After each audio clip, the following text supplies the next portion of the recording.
Japan did not steal American technology. It bought American failure and built a bomber from it. In 1939, Japan paid nearly $1 million for an aircraft the United States refused to fly, not because it was outdated, but because it was too advanced to survive reality. Japanese engineers believed the problem was simple. The airframe was brilliant. The engines were not strong enough. They were wrong. What Japan imported was not power, but imbalance. A design already crushed by weight, complexity, and compromises made at the edge of physics. They copied the structure. They copied the dimensions. They copied the systems. What they did not copy was the reason those systems existed, or the reasons many of them should never have existed at all. Every fix made the aircraft heavier. Every improvement made it slower. Every attempt to force performance pushed it closer to failure. Japan's first four-engine bomber was never a weapon of reach.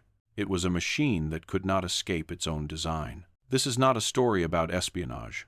It is a story about a fatal assumption that technology can be transferred without understanding the limits that shaped it. Japan did not inherit American strength. It inherited American limits. The aircraft Japan purchased was not a failure in the conventional sense. It did not crash during testing. It was not unsafe to fly. And it was not technologically backward. Its failure was more dangerous than that. The Douglas DC-4E was the product of ambition without restraint. It represented a moment when American aviation engineers attempted to leap an entire generation ahead in a single design. In the mid-1930 seconds, commercial aviation was changing rapidly. Airlines wanted speed, range, comfort, and prestige. They no longer wanted incremental improvement. They wanted transformation. Douglas Aircraft responded with an aircraft that attempted to deliver everything at once. 4 engines instead of 2. A massive wing to lift unprecedented weight. Tricycle landing gear that allowed level boarding and modern ground handling. Power-assisted controls so pilots could manage an aircraft far heavier than anything before it. Advanced electrical systems capable of supporting lighting, air conditioning, and future pressurization. Each of these ideas worked in isolation. The problem was that they were all introduced simultaneously. Every new system added weight. Every solution required reinforcement. Every reinforcement demanded more lift. More lift required more structure. More structure demanded more power. The aircraft grew heavier with every design decision, not because of error, but because complexity compounds. By the time the DC-4E reached flight testing, it was no longer an airliner designed for real-world operations. It was an engineering demonstration flying at the edge of feasibility. The aircraft could fly, but it could not fly economically. Fuel consumption was far higher than projected. Maintenance demands exceeded what commercial airports could realistically support. The electrical and hydraulic systems required specialized knowledge that airline mechanics did not yet possess. Most critically, the aircraft offered no margin. It had been designed so tightly around its theoretical performance limits that even minor operational realities added passengers, weather variations, maintenance delays pushed it beyond what its engines and structure could comfortably handle. This was not a flaw visible in blueprints. It was a flaw revealed only through experience. American Airlines recognized this almost immediately, not because they lacked vision, but because they understood operational reality. They had to turn aircraft around quickly. They had to keep them flying on schedules. They had to maintain them at airports that were not laboratories. An aircraft that demanded perfection simply to function was not an asset. It was a liability. So the airlines walked away. To Douglas, the DC-4E was a lesson learned too early. To Japan, it looked like wasted potential. Japanese naval planners saw only the exterior of the problem. They saw an aircraft with advanced systems and unprecedented size. They saw an airframe that appeared underpowered, and they drew the wrong conclusion. They assumed the Americans had failed to push hard enough. In their view, stronger engines and military discipline would unlock the aircraft's true potential. What they did not see was that the DC-4E was already over the edge. Its problem was not insufficient power. It was excessive demand. The aircraft required more thrust, more reliability, and more structural tolerance than any engine Japan could realistically produce at the time, or that any airframe could absorb without fundamental redesign. Douglas understood this because they had lived through the development. They knew which features had been compromises, which had been mistakes, and which had been included only because no better alternative existed at the time. Japan had no such context. When the DC-4E arrived in Japan, it arrived stripped of its history. The drawings showed what existed, not why it existed. The structure showed solutions, not the problems that forced those solutions into place. Japan did not inherit an aircraft optimized for transformation. They inherited an aircraft already burdened by every trade-off it had ever made. And instead of reducing complexity, they prepared to add more. Act 1 of this story is not about theft or deception. It is about misinterpretation. Japan did not misunderstand American technology. They misunderstood American restraint. DC-4E had been abandoned not because it failed to fly, but because it demanded more than reality was willing to give. Japan would soon discover what happens when ambition ignores that warning. Japan did not misunderstand what the DC-4E was. They misunderstood why it failed. To Japanese naval planners, the aircraft's rejection by American airlines appeared irrational. On paper, it was larger, more advanced, and more capable than anything Japan possessed. 4 engines, long range, modern systems, a configuration that suggested strategic reach. The conclusion seemed obvious. If the aircraft struggled, it must be underpowered. If performance fell short, the engines must be the bottleneck. This assumption would shape every decision that followed. In Japan's aviation culture at the time, engine power was seen as the universal solution. More horsepower meant more speed, more climb, more range. If an aircraft failed to meet expectations, the response was simple: increase thrust and press forward. That logic worked until it didn't. The DC-4E was not limited by insufficient power. It was limited by accumulated demand. Every system on board competed for performance margins that no longer existed. The aircraft was not waiting to be unleashed. It was waiting to be relieved. Japanese engineers never saw this pressure, because pressure does not appear in drawings. The blueprints showed a clean wing. They did not show how close it was to its structural limits. The performance charts showed acceptable numbers. They did not show how fragile those numbers became once real-world variables entered the equation. Japan looked at the DC-4E and believed the Americans had stopped too early. In reality, the Americans had stopped because there was nowhere left to go without starting over. This misdiagnosis mattered because it dictated Japan's entire approach. Instead of simplifying the aircraft, they planned to militarize it. Instead of reducing systems, they added armor, weapons, bomb bays, and defensive positions. Instead of accepting limits, they attempted to overpower them. The aircraft was never redesigned at its core. It was repurposed. This distinction is critical. Redesign acknowledges that a system must change to survive. Repurposing assumes the system is already sound. Japan chose the second path. They believed that with stronger engines, the airframe would finally perform as intended. The weight penalty of military conversion would be offset by raw horsepower. Performance would scale upward, but aircraft do not scale linearly. As weight increases, structural demands rise faster than power can compensate. Control forces grow, cooling becomes harder, vibrations intensify, fuel consumption spikes, margins disappear. The DC-4E had already crossed the point where these effects dominated. Japanese planners did not see a design at its limit. They saw an opportunity restrained by conservative American thinking. This belief was reinforced by cultural confidence. Japan's aviation industry had achieved remarkable success with lightweight fighters and long-range twin-engine bombers. The Zero and the G-4M Betty were symbols of efficiency, range, and aerodynamic elegance. These successes created a dangerous bias. If Japan could extract such performance from smaller aircraft, surely the same principles could be applied at a larger scale. But large aircraft do not forgive mistakes. The design challenges of 4-engine aircraft are not extensions of twin-engine logic.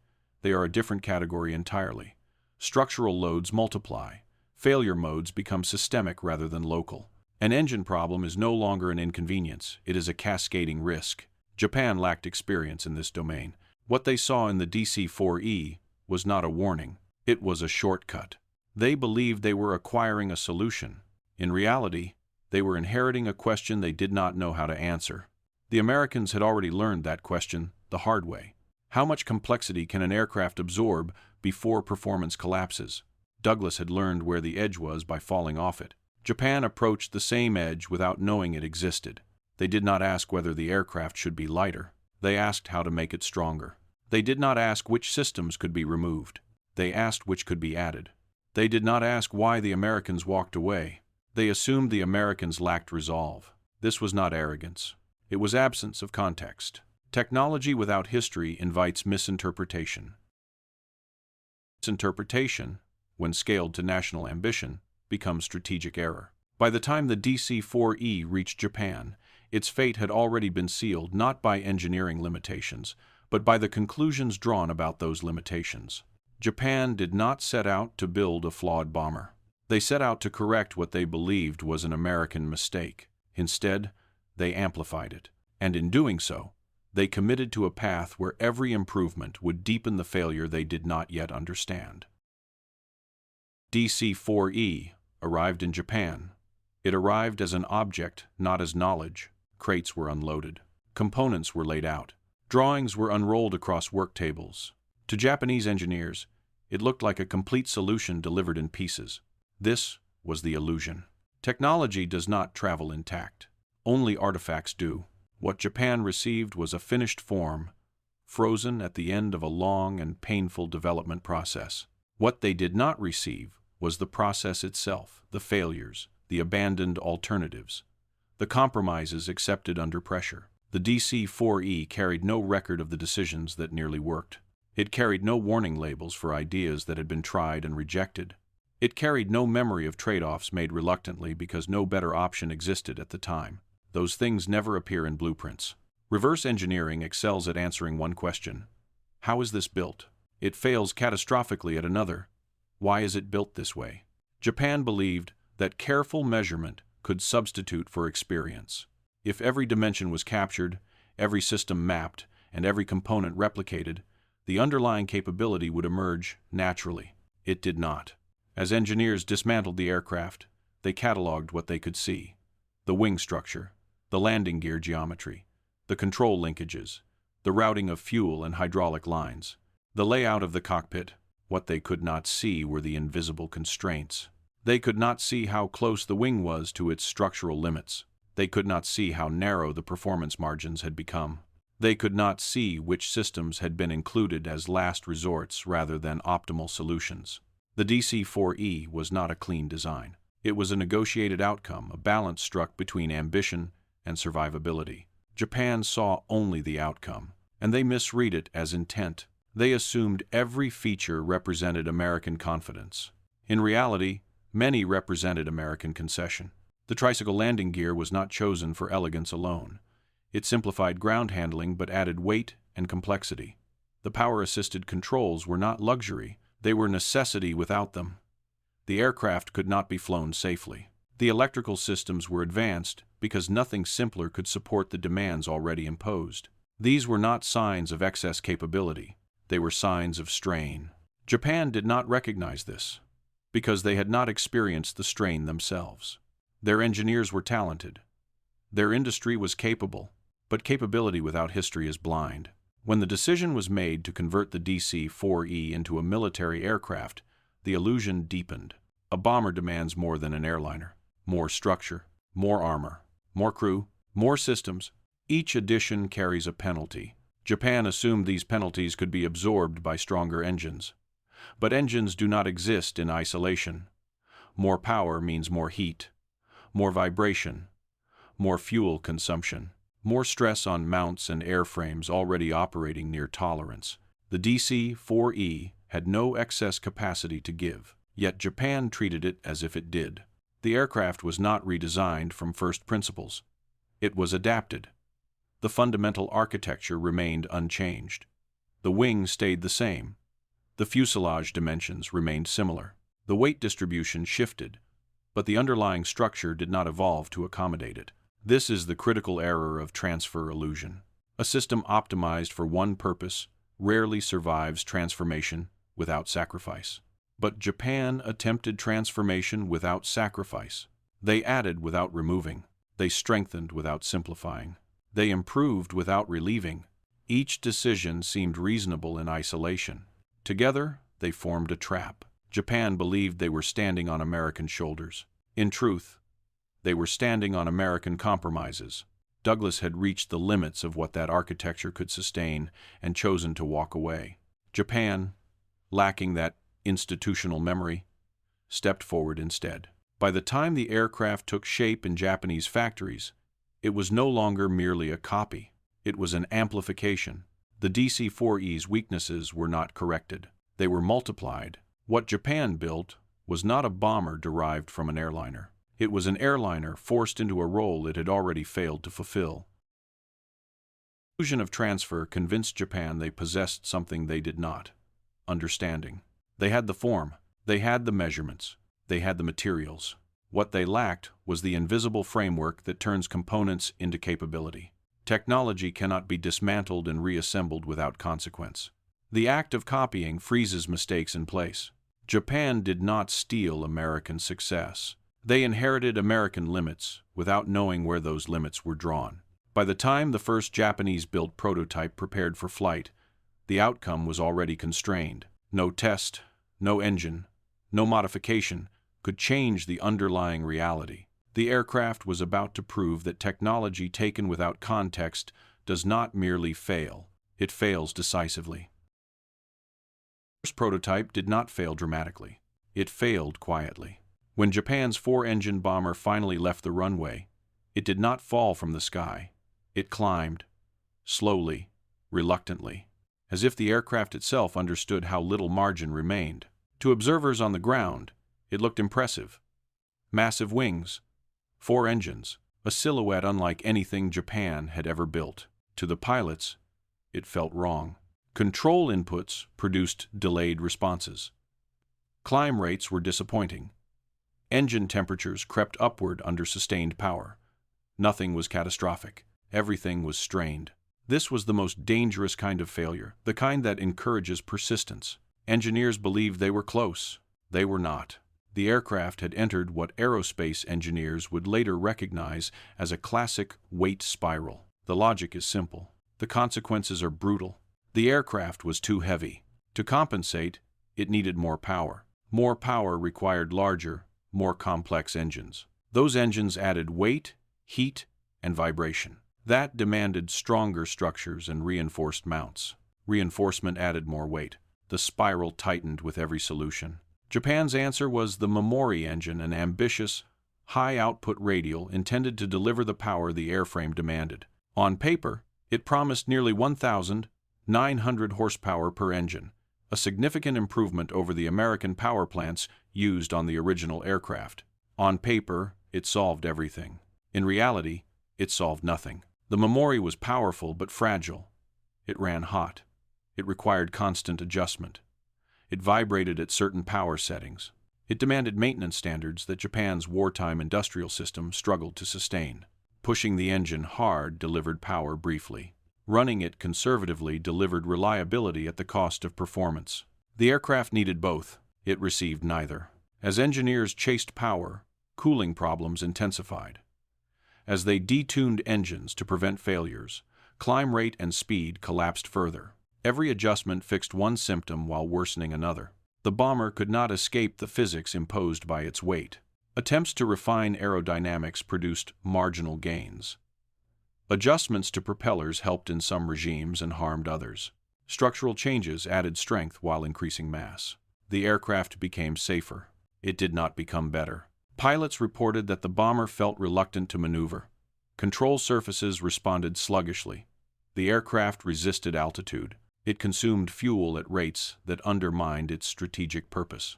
This was not a machine built to dominate distance. It was a machine struggling to survive it. Japanese planners had envisioned an aircraft capable of projecting power across the Pacific. What they had instead was a bomber that could barely reach its intended operating envelope without sacrificing payload or safety. The numbers told the story clearly. Speed was inferior to contemporary Allied bombers. Ceiling was insufficient to avoid interception. Range fell short of operational requirements. No single failure explained these shortcomings. Together, they were unavoidable. Engine replacements did not change the equation. When reliability proved impossible at high output, Japan turned to proven, lower-powered engines. Reliability improved. Performance degraded further.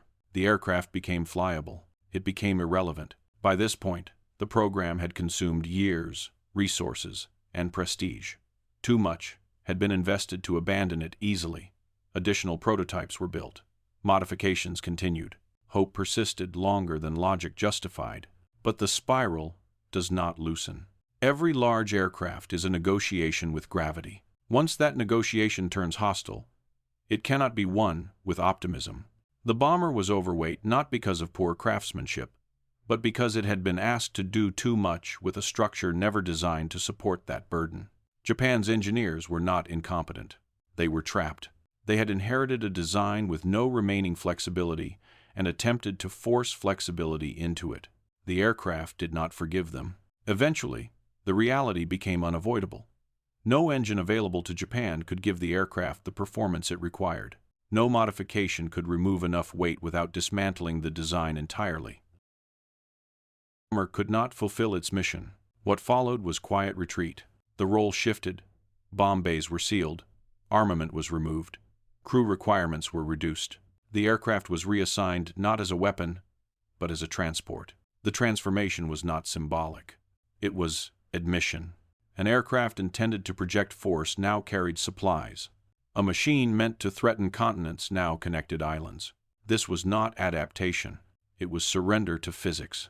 The bomber had not failed because of a single wrong decision. It failed because every decision followed from a mistaken premise that power could compensate for imbalance. The spiral had begun the moment Japan believed the aircraft needed more strength rather than less demand. By the time that assumption was disproven, there was nothing left to salvage. The aircraft would continue to fly. It would continue to exist, but its purpose had collapsed. In the next act, the consequences of this failure extend beyond engineering. The loss of this bomber would quietly shape how Japan fought the war and what strategies it was forced to abandon. The failure of Japan's four-engine bomber was not merely technical, it was strategic. Before the war, Japanese naval planners understood one hard truth. The Pacific was too vast for short-range power. Any nation seeking dominance across that ocean required reach, not just speed or maneuverability, but endurance measured in thousands of miles. America had that reach. Britain had that reach. Japan did not. The four-engine bomber was supposed to change this equation. It was meant to give Japan something it had never possessed: the ability to strike distant targets repeatedly, independently of aircraft carriers. Without it, Japan's war would always be constrained by geography. The aircraft that emerged from the DC-4E was supposed to be that solution. On paper, it promised range, payload, and survivability. In reality, it delivered none of them at scale. This mattered more than Japanese planners initially realized. Strategic bombers are not simply larger aircraft. They are tools of pressure. They force the enemy to defend infrastructure, disperse resources, and commit fighters to homeland defense. They stretch an opponent's decision-making. Japan never gained this leverage.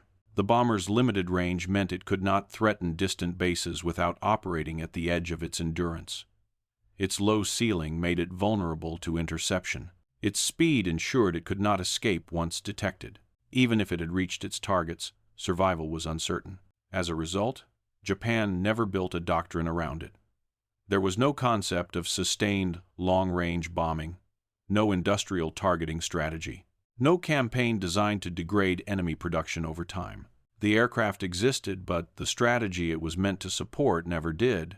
Instead, Japan doubled down on what it already knew: carrier aviation. Carriers offered mobility. Fighters offered range when paired with drop tanks. Naval air power could strike quickly and retreat. These tools fit Japan's existing strengths, but they also imposed limits. Carrier-based power is episodic. It arrives suddenly and then withdraws. It cannot occupy airspace continuously. It cannot apply pressure day after day against hardened industrial targets. Strategic bombing can. Japan's inability to field a viable heavy bomber meant that once the initial shock of war faded, its offensive options narrowed. Every major strike required carriers.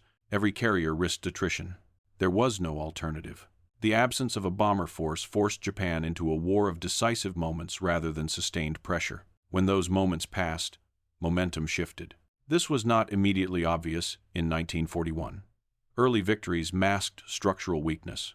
Pearl Harbor, the Philippines, Malaya all suggested momentum. But momentum without depth does not last. As the war progressed, the imbalance became clear. American bombers began reaching Japan. Japanese bombers could not reach America. Factories burned in Japan. Factories expanded in the United States. This asymmetry was not accidental. It was structural. Japan had attempted to acquire reach through imitation rather than development. When that imitation failed, no replacement existed. The four-engine bomber program was not just canceled. It vanished from strategic thinking. There was no second attempt. No parallel design matured in time to matter. Japan accepted the limitation rather than overcoming it. The irony is sharp. The aircraft that was supposed to give Japan strategic independence ended up reinforcing dependence on carriers, on forward bases, on fragile supply lines. Even in its final role as a transport, the aircraft revealed the truth. It could move cargo across long distances, but only under permissive conditions. It required protection. It required maintenance. It required time. In a contested environment, it was exposed. What Japan needed was not a bomber that could fly far once. It needed a system that could fly far repeatedly, survive interception, and sustain operations. That system never existed. The failure of the bomber did not lose Japan the war by itself, but it removed an entire category of options before the war truly began. Japan entered the conflict without a strategic air weapon and without the industrial depth to create one under wartime pressure. The decision to rely on a copied solution rather than build understanding from the ground up left Japan with no fallback. When the copied solution failed, the strategy collapsed with it. This is the hidden cost of the illusion Japan embraced. The belief that acquiring form could replace building capacity. They did not merely lose an aircraft. They lost the future it was supposed to enable. In the next act, the contrast becomes unavoidable, because while Japan struggled to salvage a borrowed design, the Americans did something entirely different. They learned. Japan struggled to rescue a copied design. The United States did something far less dramatic and far more decisive. It learned. The Americans did not treat the DC-4E as a humiliation to be hidden or explained away. They treated it as data. Every failure was recorded. Every compromise was cataloged.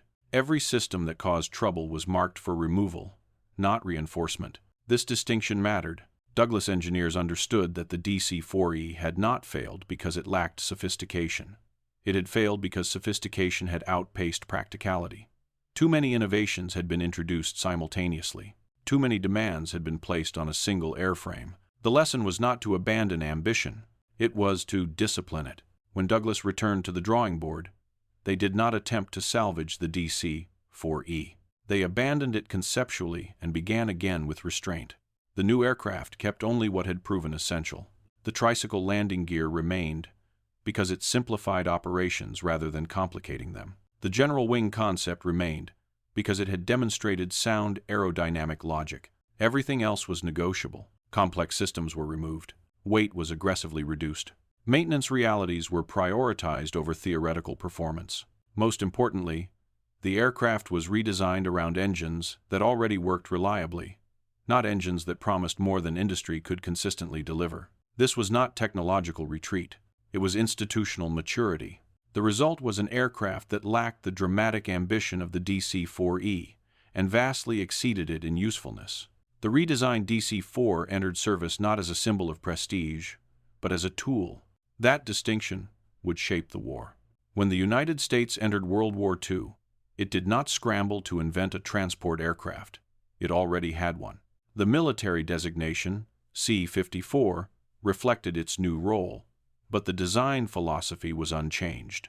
Simple, reliable, scalable. Factories could build it quickly. Mechanics could maintain it under field conditions. Crews could fly it repeatedly without pushing limits. The aircraft did not demand perfection. It tolerated reality. Japan never had this luxury. Because Japan had copied an artifact rather than internalizing a process, it had no foundation for iteration. When the copied design failed, there was no clear path forward. No framework existed for simplification. No institutional memory existed to guide redesign. No margin existed to absorb experimentation under wartime pressure. Where Douglas subtracted, Japan added. Where Douglas simplified, Japan reinforced. Where Douglas reduced ambition, Japan tried to overpower limits. The outcomes diverged predictably. The American transport fleet expanded rapidly. Aircraft flowed across oceans carrying troops, equipment, fuel, and spare parts. Logistics became an advantage rather than a vulnerability. Japan's heavy bomber program collapsed into silence. The contrast was not one of intelligence or effort. It was one of learning structure. The United States possessed something Japan did not: feedback loops that could survive failure. Douglas engineers could afford to say, "This does not work," and discard years of effort. Their industry was designed to absorb that loss and convert it into progress. Japan's system was not. Failure carried stigma. Resources were scarce. Time was compressed by war. When Japan committed to the copied design, it committed fully. Retreat became politically and psychologically difficult. Every modification was an attempt to justify the original assumption rather than question it. This is how copied systems trap their adopters. They remove the ability to rethink fundamentals. By the time American bombers and transports were operating globally, Japan was still compensating for a design it never truly understood. The Americans had learned the correct lesson from the DC-4E. Complexity must earn its place. Japan had learned the wrong one. Complexity could be conquered. The difference between those two beliefs decided far more than the fate of a single aircraft. It shaped how each nation fought the war. One side built systems that scaled. The other built systems that strained. One side accepted limits early and redesigned accordingly. The other discovered limits late and could not escape them. DC-4E failed in America, and that failure strengthened American air power. The same failure was imported into Japan, and it weakened Japanese strategy before the war had fully unfolded. In the final act, the paradox becomes complete. The aircraft Japan hoped would cast a shadow across the Pacific left no legacy at all, except as a warning about what happens when nations confuse possession with power. The aircraft Japan built was not destroyed in battle. It did not fall in flames over enemy territory. It did not become a legend. It simply disappeared. After years of effort, after secrecy, deception, and ambition, Japan's four-engine bomber left no strategic footprint. No doctrine was built around it. No follow-on designs emerged. No lessons were formally absorbed. It failed so completely that it produced nothing worth repeating. This is the most revealing outcome of all. Great failures usually leave traces. They generate reform, adaptation, or caution. They force institutions to change. But the failure born from imitation leaves no usable residue because it never belonged to the imitator in the first place. Japan could not learn from this aircraft because it had not learned its origins. When the bomber was reduced to a transport, it quietly confirmed what had already become obvious. The design was never wrong in isolation. It was wrong in purpose. It had been forced into a role it could not sustain. As a transport, it survived only because the demands were lowered. As a bomber, it collapsed because the demands were absolute. This distinction matters. Strategic systems are unforgiving. They either function repeatedly under stress, or they consume resources until nothing remains. Japan's bomber consumed years, materials, manpower, and attention, and returned none of them in meaningful strategic effect. By the time the war reached its midpoint, the bomber no longer factored into planning. It was absent not only from the skies, but from imagination. Japan had accepted its absence without replacement. This silence was the real defeat. Japan entered the war believing it could shortcut development by acquiring form. What it learned too late was that form without context is a trap. The aircraft carried no memory of the mistakes that shaped it. It carried no record of paths not taken. It carried no guidance for what should be removed rather than added. Those things exist only in institutions that survive failure and preserve its meaning. Japan's aviation industry did not lack talent. It lacked continuity. The difference between copying and learning is not effort. It is humility. Learning requires acknowledging that someone else reached a limit for a reason. Copying assumes that limit exists only because of insufficient will. Japan chose the second belief. The result was predictable. The bomber was not simply ineffective, it was irrelevant. It neither changed enemy behavior nor altered Japan's own options. It did not shape the war. It did not even meaningfully participate in it. It vanished because it had never truly belonged. Meanwhile, the aircraft that replaced it on the American side, simpler, lighter, less ambitious, reshaped logistics, strategy, and endurance. It did not dominate headlines. It dominated outcomes. This is the final paradox. Japan believed ambition lay in pushing further than others dared. The United States proved that ambition lay in knowing when to stop and start again. The bomber that Japan hoped would project power across the Pacific left behind no legacy, no lineage, and no lesson it could use. It remains only as a warning. Technology cannot be seized like territory. It cannot be disassembled, shipped, and reassembled into power. It must be grown painfully, incrementally, and with full awareness of its limits. Japan bought an aircraft. It did not buy understanding. And in a war decided by systems rather than symbols, that difference was fatal.